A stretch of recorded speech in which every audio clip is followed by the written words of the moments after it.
आपके जापान के ट्रिप में मेक श्योर आप ये गलतियाँ ना करें। अगर आप जापान जाने का प्लान कर रहे हैं तो ये वीडियो को एंड तक ज़रूर देखें। Hello, salam, namaste. This is Moshmi, aka Miss Many Hands, and welcome to my channel. Japan एक बहुत ही खूबसूरत देश है। एफिशिएंट भी है, यूनिक भी, मॉडर्न भी है और ट्रेडिशनल भी। लेकिन वहाँ जाके कुछ कॉमन गलतियाँ जो लोग करते हैं जो ट्रिप का मज़ा थोड़ा ख़राब कर सकते हैं। तो चलिए मैं आपको बताती हूँ वो 15 गलतियाँ जो जापान ट्रिप के दौरान आप अवॉइड कर सकते हैं and you can make the most of your Japan trip. सबसे पहले सबसे बड़ी गलती गलत सीज़न में जापान विज़िट करना। अगर गलत सीज़न चुना तो पूरा एक्सपीरियंस ख़राब हो सकता है। देयर आर 2 सीजन्स जो आपको कम्प्लीटली अवॉइड करने चाहिए मेरे हिसाब से। एक है जापान का summers, specially July and August. बहुत ज़्यादा ह्यूमिड होता है इन 2 महीनों में। ऐसा लगेगा कि आप सोना में चल रहे हैं। स्वेट से बॉडी चिपक जाता है एंड घूमना बहुत मुश्किल हो जाता है। एंड दूसरा है जापान के नेशनल हॉलीडेज़, जैसे कि गोल्डन वीक जो अप्रैल एंड से मई के स्टार्ट में होते हैं, एंड ओबोन फेस्टिवल जो अगस्त में आता है, एंड द न्यू ईयर्स जो दिसंबर एंड से फर्स्ट 3 days ऑफ जनवरी में।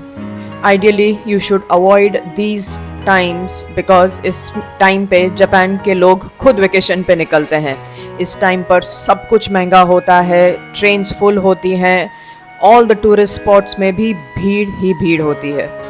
सो summers and holiday seasons must be avoided. लेकिन बेस्ट सीज़न की बात करें तो दैट इज़ स्प्रिंग और ऑटम। स्प्रिंग क्योंकि उसमें चेरी ब्लॉसम्स का टाइम होता है विच इज़ मार्च एंड से लेके अप्रैल के बीच में। सब कुछ is dreamy pink. Roads, gardens, park, everywhere you will see cherry blossom.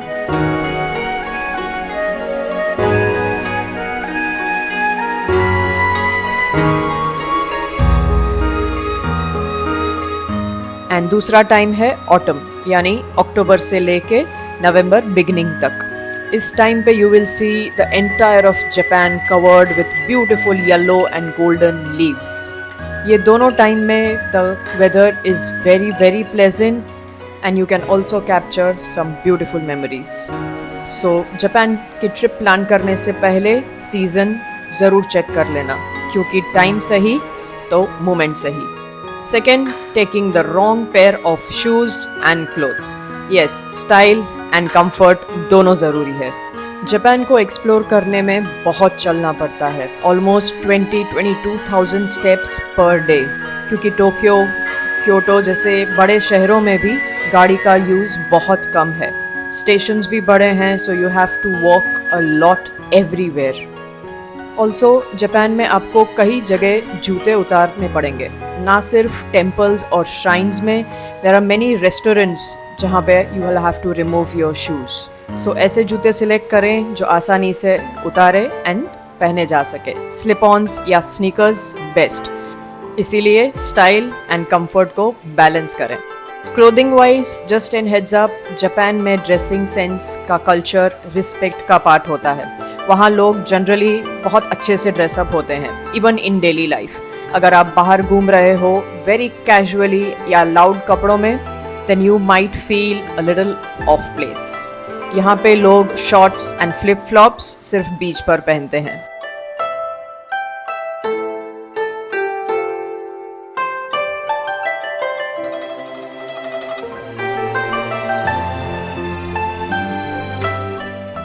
Number 3, tickets advance में बुक ना करना। जापान में लास्ट मिनट स्पॉन्टेनिटी थोड़ा रिस्की हो सकता है। बहुत सारे पॉपुलर अट्रैक्शंस जैसे Ghibli museum, time lab planet या कोई भी शो, यहाँ सब एडवांस में बुकिंग होता है।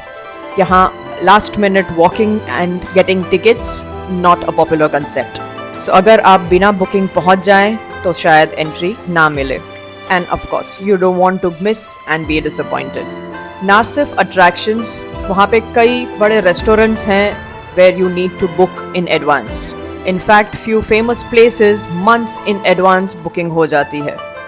डोंट नो वाई जापान के लोगों को लाइन लगाना बहुत अच्छा लगता है, even on small eateries, specially dinner के टाइम पे।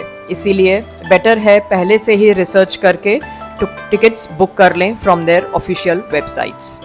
ऑल्सो शिंकासेन बुलेट ट्रेन का भी रिजर्वेशन एडवांस में कर लेना बेटर है, स्पेशली अगर आप हॉलीडे या वीकेंड्स में ट्रैवल कर रहे हो। सो द बॉटम लाइन, आज देख लेंगे वाला एटीट्यूड जापान में नहीं चलेगा। Planning equals to peace of mind. Number 4, trip में रेस्ट टाइम नहीं रखना। लाइक आई मेंशन, जापान का ट्रैवल स्टाइल बहुत ही वॉक हैवी है। हर दिन अगर आप मॉर्निंग से night full on tight itinerary बनाएंगे, आप थक जाएंगे एंड आपका बॉडी भी। कई बार लोग हर अट्रैक्शन को एक ही दिन में फिट करने की कोशिश करते हैं, लेकिन ऐसे में एंजॉयमेंट कम और थकान ज़्यादा हो जाती है। हर जगह रश होता है, एक प्लेस को फील करने का टाइम ही नहीं मिलता। So do add some small rest moments. For example, कोई भी पार्क में चिल, कैफ़े में कॉफ़ी या कोई भी सीनिक स्पॉट पे बस sit, enjoy and capture the moments. वहाँ के gardens, tea houses and hot springs में स्लो ट्रैवल का ही मज़ा है। तो अपनी आइटनरी में नथिंग टाइम ज़रूर रखें। सिर्फ टिकिंग द बॉक्सेस नहीं, यादों का सफ़र भी ज़रूर करें।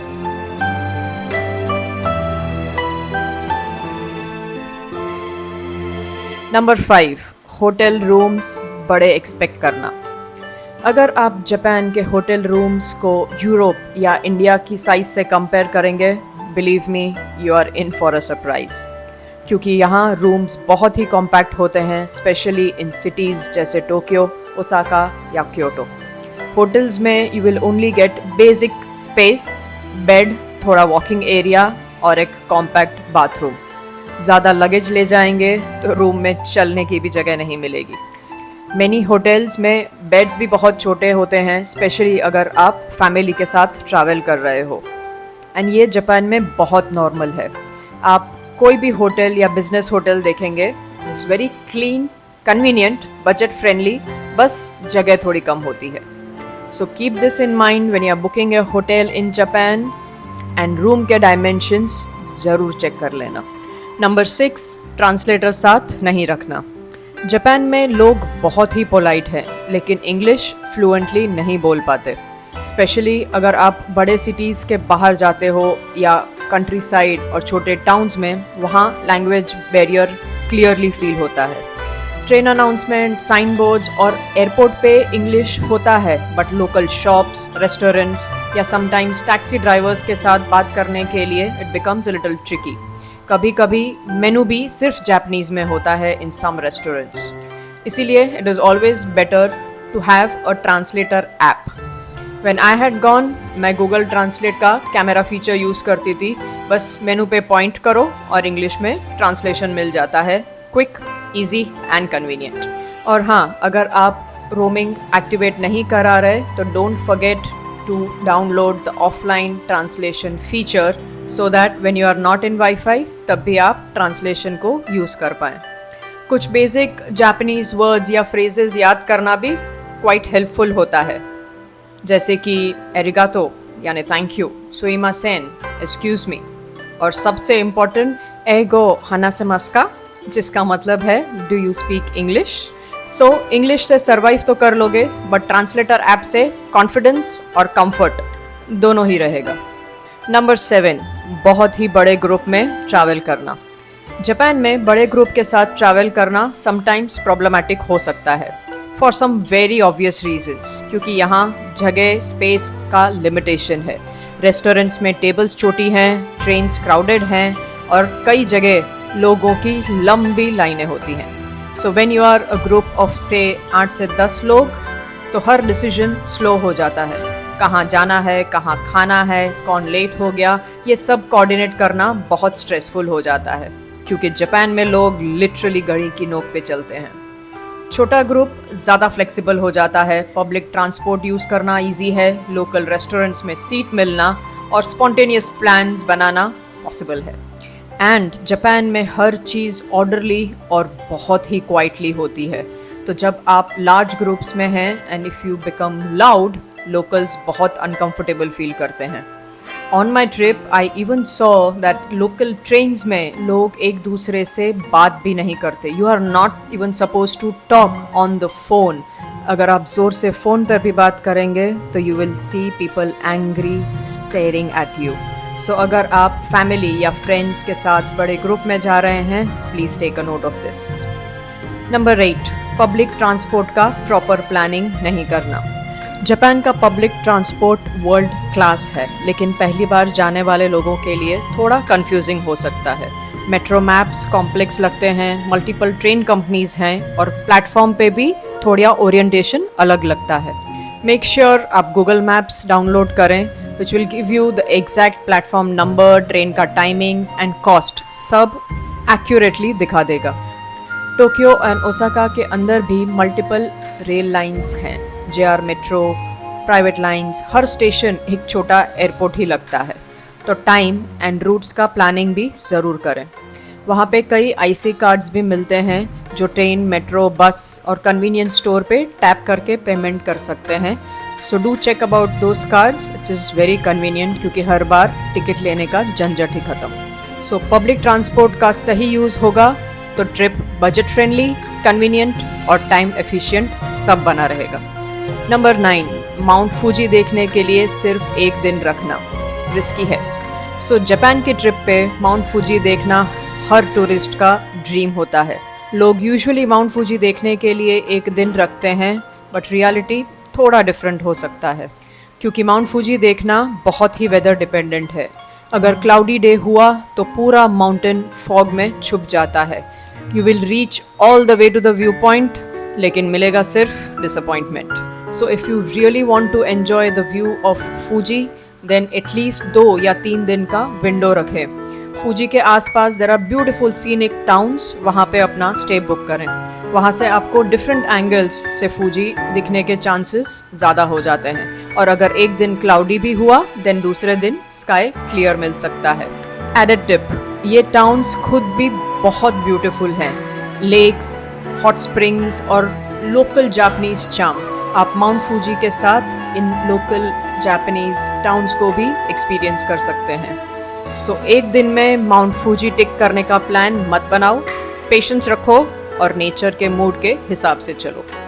नंबर 10, JR पास बिना सोचे ले लेना. बहुत लोग जापान जाते ही JR पास ले लेते हैं, लेकिन हर केस में ये यूज़फुल नहीं होता. पीपल डू दिस बिकॉज सुना होता है कि बुलेट ट्रेन्स बहुत ही एक्सपेंसिव है और पास लेने से पैसे बचते हैं. That is the smart thing to do. पर JR पास सबके लिए नहीं होता. ये पास तब यूज़फुल होता है जब आप मल्टीपल सिटीज़ में ट्रैवल करने वाले हों, जैसे Tokyo to Kyoto, Kyoto to Osaka, फिर हिरोशिमा. अगर आप सिर्फ 1 या 2 सिटीज़ एक्सप्लोर कर रहे हो देन नॉर्मल टिकट्स सस्ते पड़ते हैं. ऑल्सो सब ट्रेन्स में ये पास काम भी नहीं करता. लोकल मेट्रोज, बसेस एंड कुछ प्राइवेट लाइंस इसमें इंक्लूडेड नहीं है. So don't blindly by the JR पास. अपना आइटनरी पहले प्लान करो, कितनी बार लॉन्ग डिस्टेंस ट्रैवल करोगे, चेक दैट. उसके बाद if need be by the JR pass after comparing the regular tickets.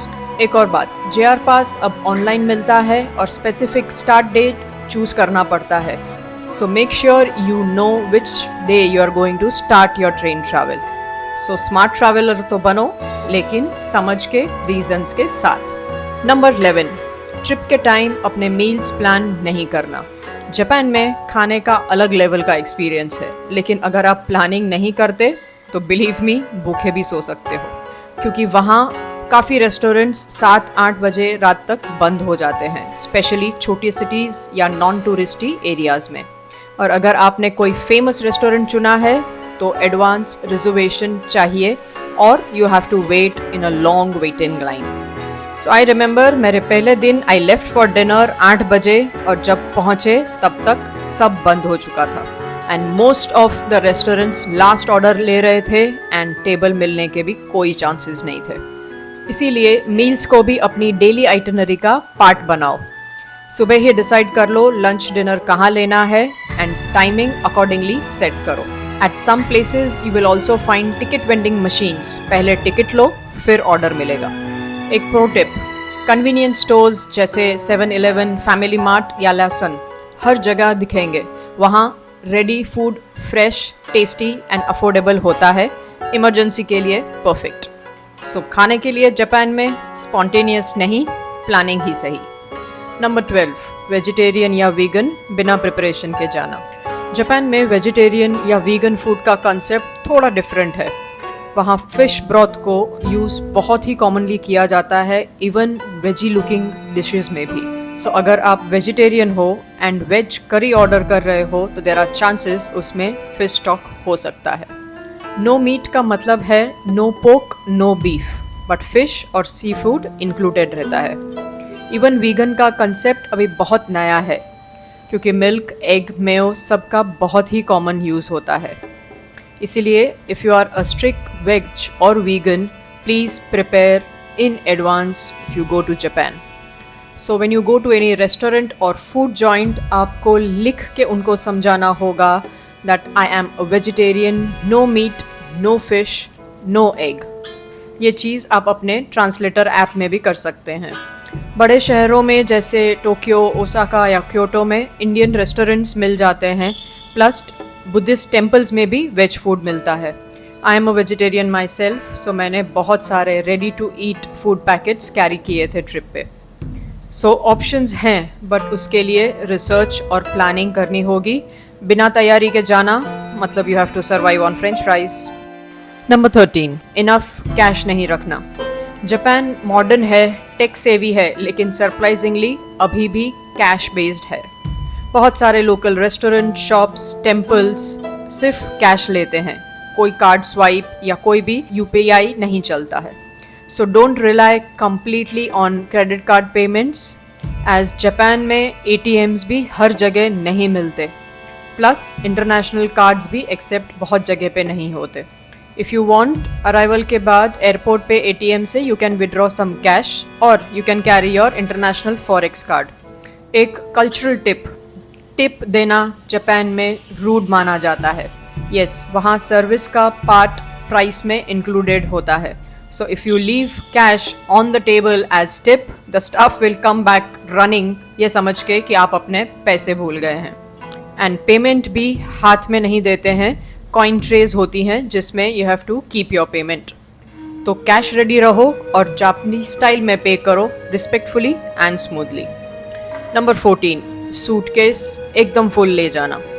Japan में शॉपिंग नेक्स्ट लेवल है। Even if you decide and go कि आप कुछ शॉपिंग नहीं करेंगे, कुछ ना कुछ तो खरीद ही लेंगे। Stationery, skin care, tech gadgets, snacks, souvenir, fashion, list ख़त्म ही नहीं होती। सो मेक श्योर आप अपना बैग फुल करके ना जाएं, एंड लगेज वेट में भी स्पेस रखें to take some shopping back home. You can also keep a foldable duffel bag with you to carry your shopping later on. Trust me, Japan के shopping streets में दिल और wallet दोनों फिसल जाएगा। तो सूटकेस खाली ले जाओ और जापान की यादें और शॉपिंग दोनों ले आओ। नंबर 15, ट्रिप का ओवर प्लानिंग करना। जापान बहुत ही बड़ा देश है।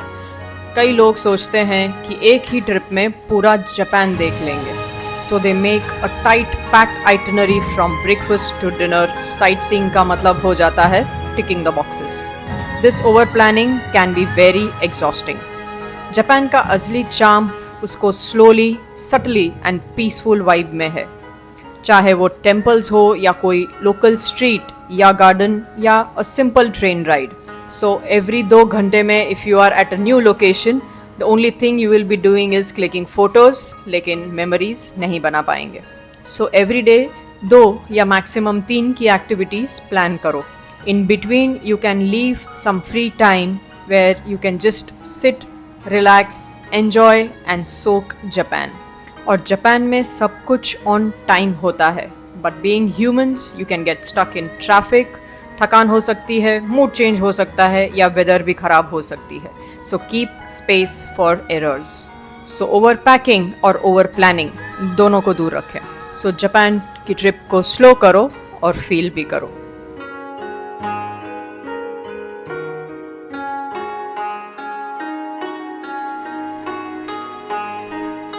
Arigato. I mean, thank you so much for watching the video like and subscribe for more videos like this. Goodbye. Jai Hind.